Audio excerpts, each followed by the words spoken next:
Hello everyone, welcome to e book learning hub. दोस्तों, आज हम लोग जीके जीएस का मॉक टेस्ट करेंगे। सारे के सारे क्वेश्चन बहुत ही महत्वपूर्ण हैं जो आपके आने वाले एग्जाम के लिए railway, NTPC, group D, SSC के सारे एग्जाम हैं, other state PCS, Bihar SI, सारे स्टेट के एसआई का एग्जाम के लिए बहुत ही महत्वपूर्ण होगा ये जीके जीएस का मॉक टेस्ट। तो आज हम लोग करेंगे जीके जीएस का मॉक टेस्ट। बहुत ही अच्छा क्वेश्चन है इसमें। तो चलिए स्टार्ट करते हैं, देखते हैं पहला क्वेश्चन क्या है। पहला क्वेश्चन है, दिल्ली सल्तनत का सर्वाधिक विद्वान शासक जो खगोल शास्त्र, गणित, आयुर्विज्ञान सहित अनेक विद्याओं में माहिर था। कौन सा वो शासक था दिल्ली सल्तनत का जो ये सभी विद्याओं में माहिर था? ऑप्शन है ए इल्तुतमिश, ऑप्शन बी है अलाउद्दीन खिलजी, ऑप्शन सी है मोहम्मद बिन तुगलक और ऑप्शन डी है सिकंदर लोदी। तो इसका सही आंसर होगा, कौन सा वो विद्वान था जो सारे विद्याओं में माहिर था?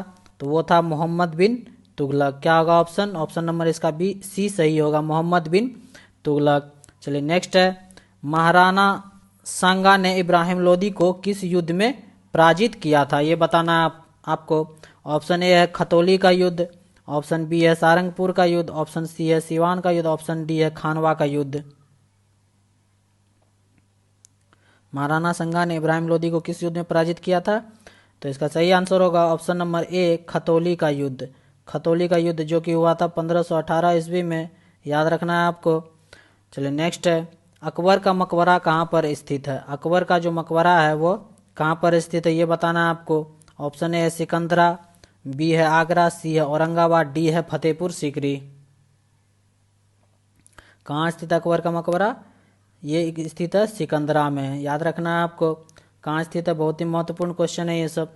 अकबर का मकबरा कहाँ स्थित है? सिकंदरा में। नेक्स्ट है, एक डच पर्यटक जिसने जहांगीर के शासनकाल का मूल्यवान विवरण दिया, कौन है वो? कौन सा वो डच पर्यटक है जो जहांगीर के शासनकाल का पूरा विवरण दिया है? तो इसका सही ऑप्शन होगा ऑप्शन ए फ्रांसिस्को पेलसर्ट। क्या होगा? फ्रांसिस्को पेलसर्ट है वो डच पर्यटक। नेक्स्ट है, सुप्रसिद्ध कोहिनूर हीरा शाहजहां को किसने उपहार में दिया था? कोहिनूर हीरा जो है शाहजहां को किसने उपहार में दिया था ये बताना है। ऑप्शन ए है औरंगजेब, ऑप्शन बी है मुराद, ऑप्शन सी है मीर जुमला और ऑप्शन डी है अबुल हसन कुतुब शाह। कौन दिया था शाहजहां को सुप्रसिद्ध ये कोहिनूर हीरा उपहार के रूप में? तो इसका सही ऑप्शन होगा ऑप्शन नंबर सी, मीर जुमला ने दिया था ये हीरा। नेक्स्ट है, मुगल काल में निम्नलिखित में से किस महिला ने ऐतिहासिक विवरण लिखे हैं? मुगल काल में कौन सा महिला जो है ऐतिहासिक विवरण लिखा है? तो इसका होगा ऑप्शन गुलबदन बेगम। क्या होगा? गुलबदन बेगम ने लिखा है। नेक्स्ट है, जैन संप्रदाय में प्रथम विभाजन के समय श्वेतांबर संप्रदाय के संस्थापक कौन थे? जब जैन संप्रदाय का विभाजन हो रहा था, प्रथम विभाजन समय श्वेतांबर, एक दिगंबर होता एक श्वेतांबर में विभक्त हो गया था, तो उसमें से श्वेतांबर संप्रदाय का संस्थापक कौन था ये बताना है आपको। तो कौन था श्वेतांबर संप्रदाय का संस्थापक? तो ऑप्शन ए इसका सही होगा, स्थूल भद्र जो था वह श्वेतांबर संप्रदाय का संस्थापक था। नेक्स्ट क्वेश्चन है, निम्नलिखित में से कौन सा प्राचीन भारत में शैव संप्रदाय था? कौन सा इसमें जो था वह शैव संप्रदाय था ये बताना है। तो इसका ऑप्शन होगा मतमयूर। क्या होगा? मतमयूर जो है ये शैव संप्रदाय से संबंधित है। नेक्स्ट है, प्रथम मगध साम्राज्य का उत्कर्ष किस शताब्दी में हुआ? प्रथम मगध साम्राज्य का उत्कर्ष किस शताब्दी में हुआ ये बताना है। ईसा पूर्व चौथी शताब्दी, ईसा पूर्व छठी शताब्दी, ईसा पूर्व दूसरी शताब्दी और ईसा पूर्व पहली शताब्दी। तो कौन सा शताब्दी में उत्कर्ष हुआ? तो ऑप्शन नंबर इसका बी सही होगा, ईसा पूर्व छठी शताब्दी में मगध का जो है उत्कर्ष हुआ। नेक्स्ट है, नंद वंश के पश्चात जो है मगध पे किस राजवंश का शासन किया गया ये बताना आपको। ने ऑप्शन है मौर्य, बी है शुंग, सी है गुप्त, डी है कुषाण।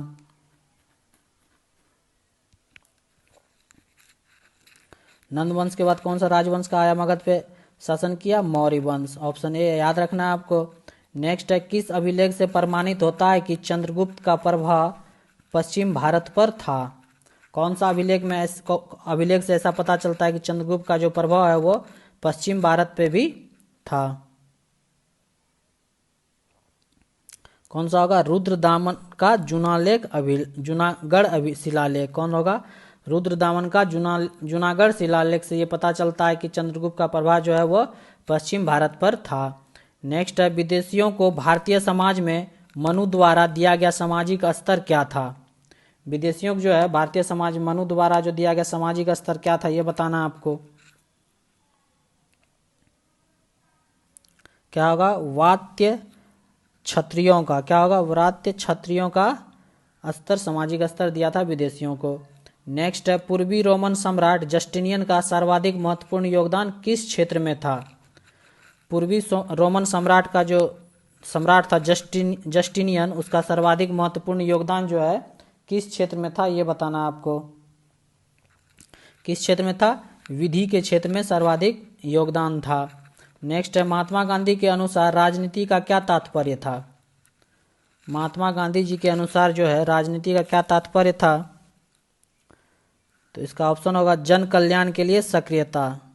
क्या होगा? ऑप्शन बी, जन कल्याण के लिए सक्रियता। ये था महात्मा गांधी के अनुसार राजनीति का तात्पर्य, जन कल्याण के लिए सक्रियता। नेक्स्ट है, निम्नलिखित में से किसने गांधी जी को सर्वप्रथम महात्मा के तौर पर संबोधित किया था? कौन किया था महात्मा के रूप में संबोधित महात्मा गांधी को? रविन्द्रनाथ टैगोर। कौन किए थे? रविन्द्रनाथ टैगोर। रविन्द्रनाथ टैगोर जो पहले इंडियन है जो नोबेल पुरस्कार इसको मिला था 1913 में अपने पुस्तक गीतांजलि के लिए। और राष्ट्रपिता कहकर सबसे पहले किसने संबोधित किया था? सुभाष चंद्र बोस ने महात्मा गांधी को राष्ट्रपिता कहकर संबोधित किया था।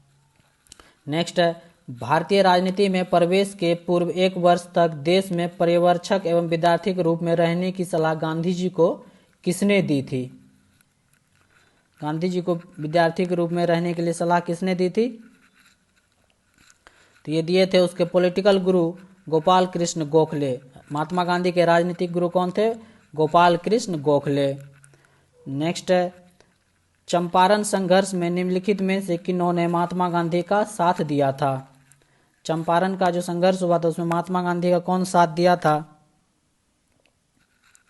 तो इसका ऑप्शन होगा option number C, Rajendra Prasad और अनुग्रह नारायण सिंह ने महात्मा गांधी का चंपारण सत्याग्रह में साथ दिया था। नेक्स्ट है, भूदान आंदोलन किसने प्रारंभ किया? भूदान आंदोलन जो है किसने प्रारंभ किया? भूमि दान दिया जाता था इसमें, भूदान आंदोलन। तो ये प्रारंभ किए थे विनोबा भावे। कौन? विनोबा भावे, याद रखना है आपको। नेक्स्ट है, निम्नलिखित में से कौन सा असहयोग आंदोलन के संबंध में सही नहीं है? इनमें से कौन सा है जो असहयोग आंदोलन से संबंध नहीं है? इस आंदोलन की अवधि 1920 से 1922 तक थी। एक वर्ष के भीतर स्वराज की प्राप्ति इसका लक्ष्य था। इसमें बहिष्कार की योजना थी। जिन्ना ने इस आंदोलन का समर्थन किया था। इनमें से कौन सा सही सत्य नहीं है ये बताना आपको। तो इसमें सत्य नहीं है डी, जिन्ना ने इस आंदोलन का समर्थन किया था, ये असत्य है। नेक्स्ट है, निम्नलिखित में से किसने असहयोग आंदोलन के दौरान विदेशी वस्तुओं के जलाए जाने का विरोध किया था? कौन जो असहयोग आंदोलन के दौरान विदेशी वस्तुओं के जलाए जाने का विरोध किया था? तो ये है रविंद्रनाथ टैगोर। ऑप्शन ए इसका सही होगा, रविन्द्रनाथ टैगोर, याद रखना है आपको। नेक्स्ट है, भारत के किस राज्य का समुद्री तट सबसे अधिक लंबा है? किस राज्य का समुद्री तट जो है भारत का सबसे अधिक लंबा है? यह है गुजरात का। क्या होगा? गुजरात। नेक्स्ट है, भारतीय उपमहाद्वीप का उत्तर पश्चिम प्रदेश भूकंप ग्रहणशील है जिसका कारण है? क्या है कारण? प्लेट टेक्टोनिक क्रिया। क्या होगा? प्लेट टेक्टोनिक क्रिया के कारण भूकंप आता है। नेक्स्ट है, तमिलनाडु और आंध्र प्रदेश के तट का क्या नाम है? समुद्री तट जो है तमिलनाडु और आंध्र प्रदेश का, उसका क्या नाम है?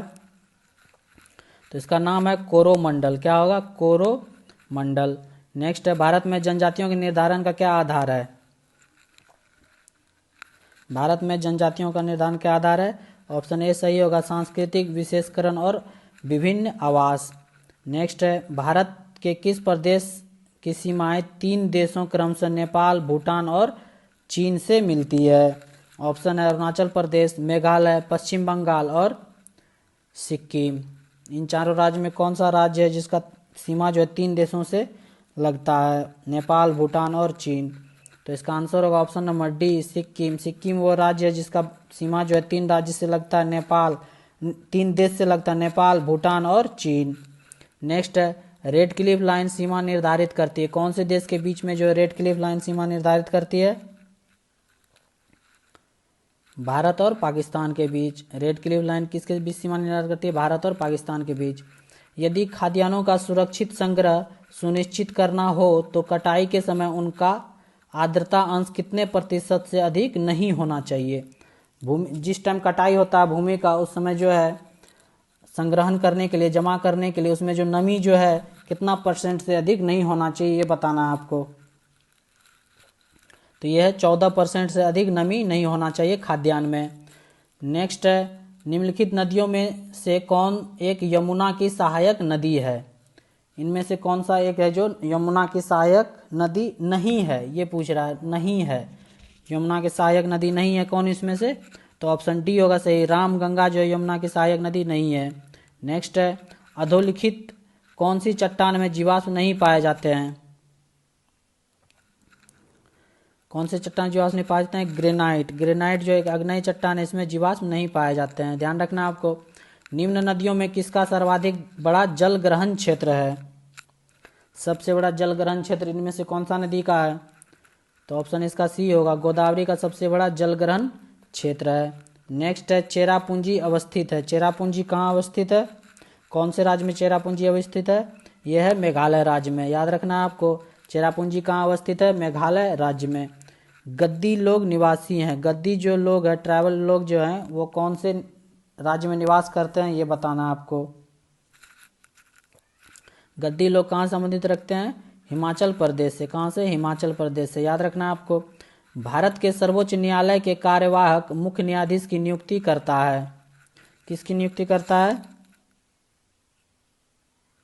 कौन करता है? राष्ट्रपति के द्वारा। कौन करता है? राष्ट्रपति।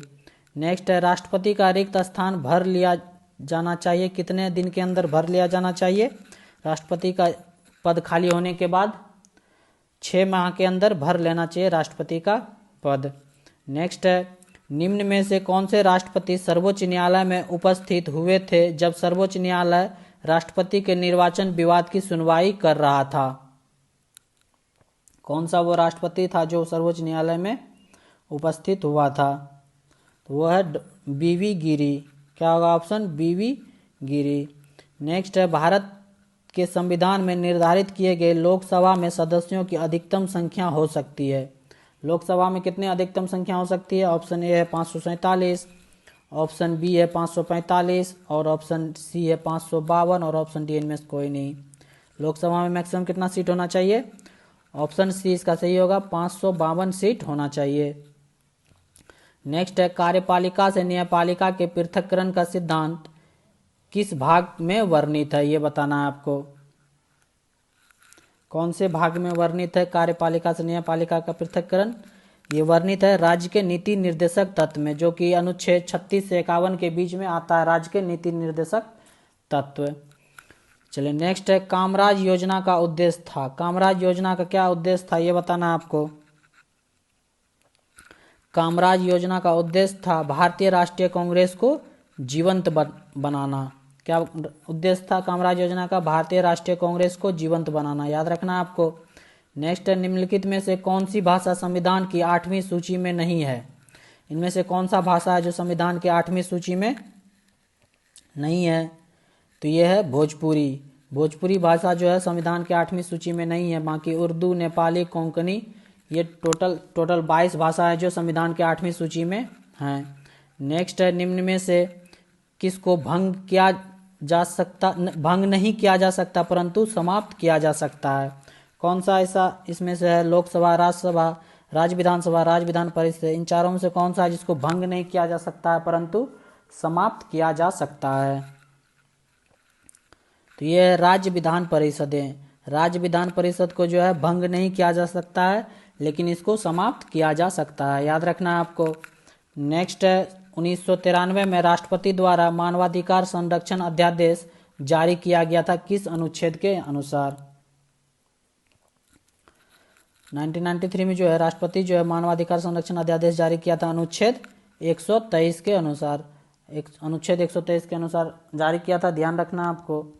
नेक्स्ट है निम्नलिखित में से कौन भारत के संघ राज्य संबंध से संबंधित नहीं है? संघ राज्य संबंध से संबंधित कौन सा आयोग समिति नहीं है?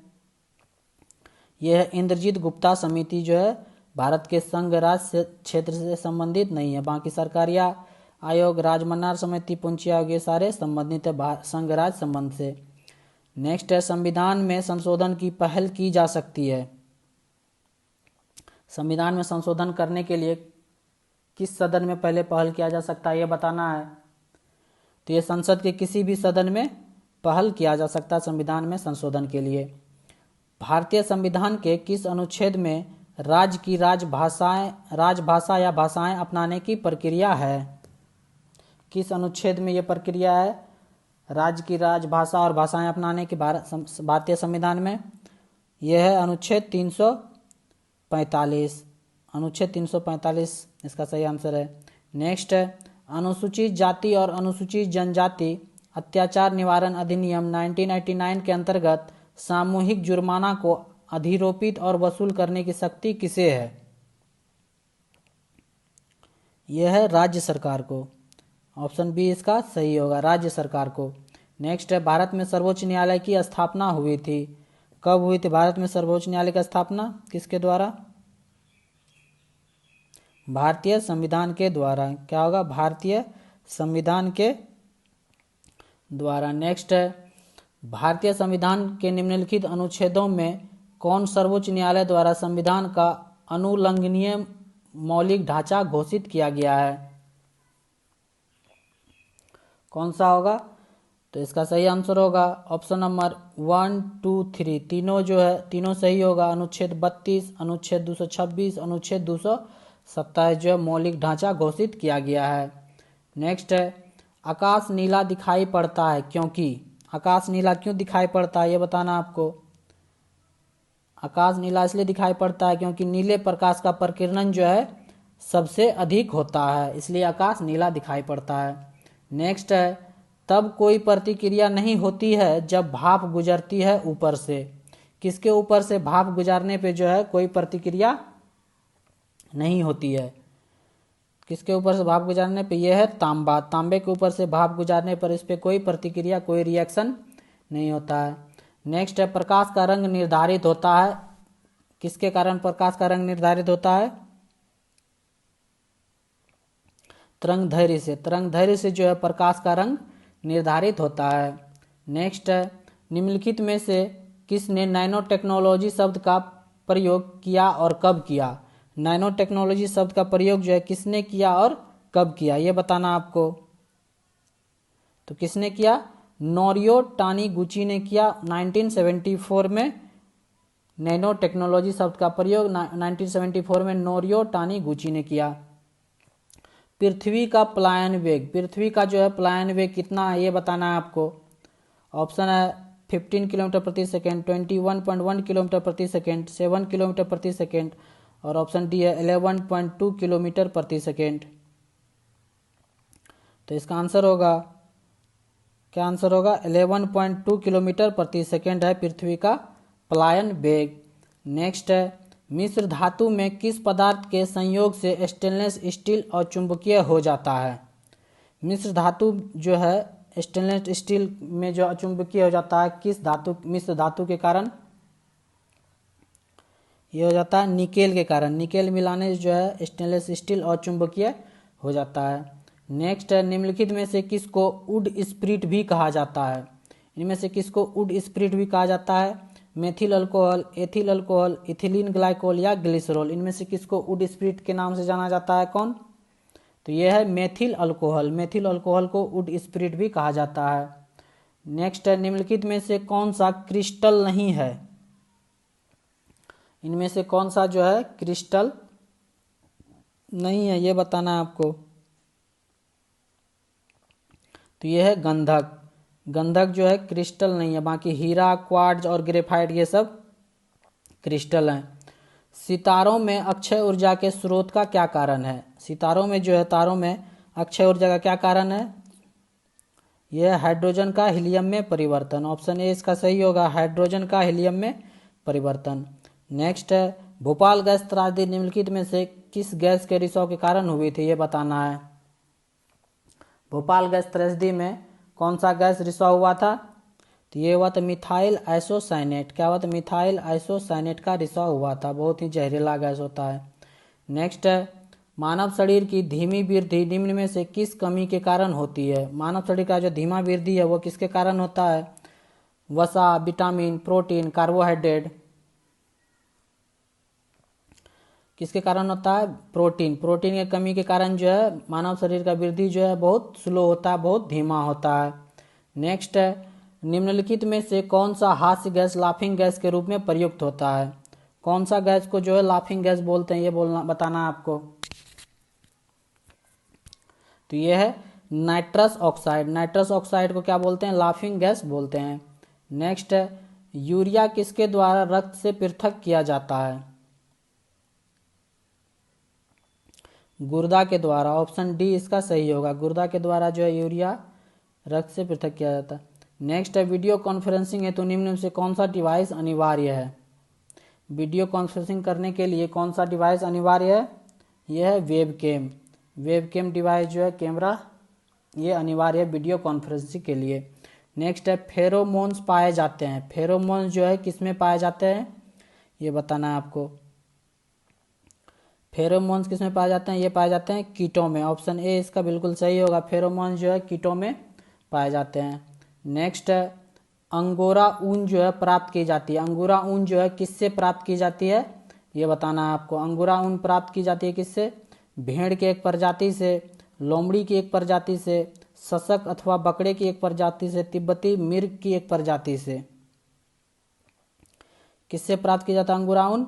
सशक अथवा बकरे की एक प्रजाति से जो है अंगोरा ऊन प्राप्त की जाती है, याद रखना है आपको। नेक्स्ट है, यदि 60 वाट का बल्ब प्रतिदिन 5 घंटे प्रयोग किया जाए तो 30 दिन में कितने यूनिट बिजली खर्च होगी? 60 वाट का बल्ब है, 5 घंटा यूज करेगा, 60 इंटू 5 इंटू 30 डेज, तो कितना हो जाएगा? ये 9000 हो जाएगा। तो 1 किलोवाट 9000 हो जाएगा। 1 किलोवाट 1 यूनिट के बराबर होता है। 1 किलोवाट तो 9000 किलोवाट कितना हो जाएगा? 9 यूनिट के बराबर। ऑप्शन बी इसका सही हो जाएगा। नेक्स्ट है, लार, सलाइवा निम्न में से किसके पाचन में सहयोग करती है? सलाइवा जो है, लार जो है किसके पाचन में सहयोग करती है? ये सहयोग करती है स्टार्च के पाचन में। सलाइवा जो है स्टार्च के पाचन में सहयोग करती है। निम्न उपकरणों में से किसे रक्तचाप मापने के लिए प्रयोग किया जाता है? रक्तचाप, ब्लड प्रेशर नापने के लिए कौन सा उपकरण का यूज किया जाता है? तो ये यूज किया जाता है स्फेग्नोमेनोमीटर को। किसको? स्फेग्नोमेनोमीटर को यूज किया जाता है। नेक्स्ट है, कौन सा गैस चक्र नहीं है? कौन सा गैसीय चक्र नहीं है? इनमें से कौन सा गैसीय चक्र नहीं है? तो ये है हाइड्रोजन। ये जो H2 है ये गैसीय चक्र नहीं है। लाल त्रिकोण जो है किसका प्रतीक है? लाल त्रिकोण किसका प्रतीक है? समर्पण का है, क्या न्याय का है, या संस्कृति या सभ्यता का है, या परिवार नियोजन का है? लाल त्रिकोण जो है किसका प्रतीक है? यह है परिवार नियोजन का। याद रखना आपको, लाल त्रिकोण जो है परिवार नियोजन का प्रतीक है। नेक्स्ट है, बैंक नोट जारी करने वाला पहला देश कौन है? बैंक नोट जो जारी करने वाला पहला देश कौन है? यह है स्वीडन। स्वीडन जो है पहला देश है बैंक नोट जारी करने वाला। चलिए नेक्स्ट है, 2011 के धर्म आधारित जनगणना के अनुसार देश में हिंदू धर्म में लिंगानुपात कितना है? हिंदू धर्म का कितना लिंगानुपात था 2011 के जनगणना के अनुसार? धर्म आधारित जनगणना के अनुसार हिंदू धर्म का कितना था लिंगानुपात? तो यह था 1931, 931 था लिंगानुपात हिंदू धर्म का। नेक्स्ट है, संघाई सहयोग संगठन SCO का सचिवालय कहाँ अवस्थित है? कहाँ अवस्थित है एससीओ का सचिवालय? ये अवस्थित है बीजिंग में। कहाँ है? बीजिंग में। याद रखना है आपको। भारत में किस धर्म का लिंगानुपात सर्वाधिक है? भारत में जो है किस धर्म का लिंगानुपात सर्वाधिक है? कौन सा धर्म है? ये है ईसाई। ईसाई धर्म का जो है लिंगानुपात ये सबसे अधिक है। याद रखना है आपको। नेक्स्ट है, संयुक्त राष्ट्र संघ के 2 सबसे बड़े वित्त पोषक देश कौन सा है? कौन सा देश जो है संयुक्त राष्ट्र संघ में सबसे ज्यादा अपना योगदान देता है वित्तीय पोषक, फाइनेंशियल असिस्टेंस सबसे ज्यादा कौन सा देश जाता है संयुक्त राष्ट्र संघ में? तो ये है अमेरिका और जापान। ऑप्शन सी इसका सही होगा। आपको याद रखना है अमेरिका और जापान जो है संयुक्त राष्ट्र संघ में सबसे बड़े 2 वित्त पोषक देश हैं। नेक्स्ट है, निम्न में से कौन सरोजिनी नायडू की रचना है? इनमें से कौन सा पुस्तक जो है सरोजिनी नायडू जी के द्वारा लिखा गया है?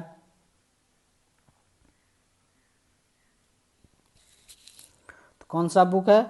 यह है option number A, golden threshold और ब्रोकन विंग। दोनों पुस्तक जो है सरोजिनी नायडू जी के द्वारा लिखा गया है। सरोजिनी नायडू पहली महिला है जिन्होंने किसी भी राज्य का राज्यपाल बने था, यूपी का राज्यपाल। नेक्स्ट है, भारत का शेक्सपियर किसे कहा जाता है? भारत का जो है शेक्सपियर किसको जाना जाता है? तो यह है कालिदास। कालिदास को जो है भारत का शेक्सपियर के नाम से जाना जाता है। नेक्स्ट है, निम्नलिखित में से कौन सा क्षेत्रीय ग्रामीण बैंक का कार्य नहीं है? इनमें से कौन सा कार्य जो है क्षेत्रीय ग्रामीण बैंक का कार्य नहीं है? तो कौन सा कार्य नहीं है? यह है भारतीय कृषि पुनर्वित्त निगम के कार्यों को ले लेना। ये जो है भारतीय क्षेत्रीय ग्रामीण बैंक का कार्य नहीं है। नेक्स्ट है, आरबीआई के बैंक दर कम करने के फलस्वरूप, आरबीआई का जो बैंक दर कम करने के कारण क्या हो जाता है? बाजार की तरलता बढ़ जाती है। ऑप्शन ए इसका सही होगा। बाजार की तरलता जो है बढ़ जाता है आरबीआई जब भी बैंक दर कम करता है। नेक्स्ट है, यदि प्राथमिक घाटे में ब्याज भुगतान को सम्मिलित कर लिया जाए तो यह बराबर होता है। प्राथमिक घाटे में जो है ब्याज भुगतान को सम्मिलित कर लिया जाए तो क्या कहलाता है? ये कहलाता है राजकोषीय घाटा। क्या कहलाता है? ऑप्शन बी, राजकोषीय घाटा। नेक्स्ट है, भारत में कागजी मुद्रा प्रथम बार कब शुरू की गई थी? भारत में जो है प्रथम बार कागजी मुद्रा कब शुरू की गई थी? तो ये शुरू की गई थी 1862 में। ऑप्शन ए इसका सही होगा। 1862 में पहली बार कागजी मुद्रा भारत में शुरू की गई थी। नेक्स्ट है, 1 रुपए के नोट पर किसका हस्ताक्षर होता है? 1 रुपए का जो नोट होता है उस पर किसका हस्ताक्षर होता है? तो इस पे हस्ताक्षर होता है वित्त मंत्रालय के सचिव का। किसका होता है? वित्त मंत्रालय के सचिव का 1 रुपये के नोट पे हस्ताक्षर होता है। और बाकी बड़े नोट पे जो है आरबीआई के गवर्नर जो है, रिजर्व बैंक ऑफ इंडिया के गवर्नर के उसके हस्ताक्षर होते हैं। नेक्स्ट है, 15वें वित्त आयोग का अध्यक्ष कौन है? 15वें वित्त आयोग जो उसके अध्यक्ष कौन है? इसके अध्यक्ष हैं एन.के. सिंह। कौन है? एन.के. सिंह। नेक्स्ट है, वैश्विक शांति सूचकांक किसके द्वारा जारी किया जाता है? वैश्विक शांति सूचकांक जो है किसके द्वारा जारी किया जाता है? ये जारी किया जाता है Institute for Economics and Peace. किसके द्वारा? Option B, Institute for Economics and Peace के द्वारा जारी किया जाता है वैश्विक शांति सूचकांक। याद रखना आपको। नेक्स्ट है, वैश्विक लैंगिक अंतराल रिपोर्ट किस संस्था द्वारा जारी किया जाता है? किस संस्था द्वारा जारी किया जाता है वैश्विक लैंगिक अंतराल रिपोर्ट? ये जारी किया जाता है वर्ल्ड विश्व आर्थिक मंच। किसके द्वारा? विश्व आर्थिक मंच के द्वारा जारी किया जाता है। WHO स्वास्थ्य संगठन है, वर्ल्ड हेल्थ ऑर्गेनाइजेशन, इसका हेडक्वार्टर कहाँ है? जेनेवा में, स्विट्जरलैंड। और UNDP united nation development program इसका फुल फॉर्म होता है। विश्व बैंक का हेडक्वार्टर होता है वाशिंगटन DC में है। ध्यान रखना आपको। नेक्स्ट है, एक नए रेशम मार्ग नाम से प्रसिद्ध रेल मार्ग चीन को किस यूरोपीय देश से जोड़ता है? सिल्क रूट जो है चीन को यूरोपीय किस देश से जोड़ता है? जर्मनी को जोड़ता है। किसको जोड़ता है? जर्मनी को जोड़ता है। तो ये था आज का GK/GS का मॉक टेस्ट 1। उम्मीद करते हैं आपको मजा आया होगा ये मॉक टेस्ट करके। और अब वीडियो पसंद आया तो कमेंट करके बताइए कैसा लगा आपको वीडियो। यदि पसंद आया तो वीडियो को लाइक कीजिए, चैनल को सब्सक्राइब कीजिए। चैनल को सब्सक्राइब कीजिए और अपने दोस्तों के साथ भी शेयर कीजिए। Thank you for watching E book learning hub.